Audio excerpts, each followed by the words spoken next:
Siya ay dating SK Chairman at nahalal na konsehal ng bayan.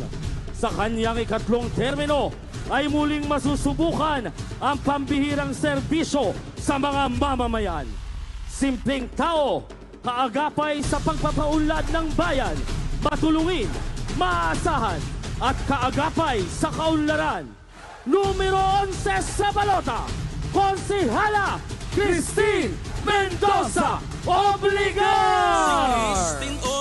Bayan ng Sanikulas! Kahit ano pa ang sabihin nila, hindi tuhad lang sa hangarin ko.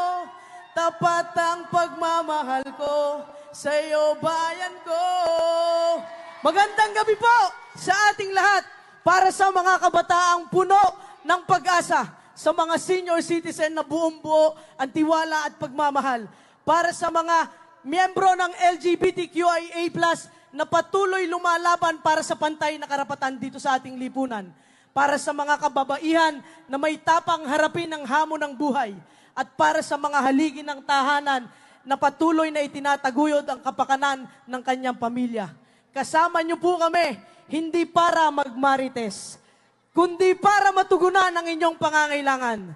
Mga minamahal ko mga kababayan, hindi ko po tinatakasan ng katotohanang hindi po ako perpektong lingkod bayan.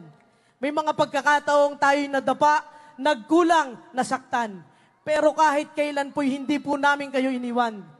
Ako po ay sanay na nahuhusgahan hindi dahil sa aking nagawa, ginagawa o magagawa pa, kundi sa aking pagkatao.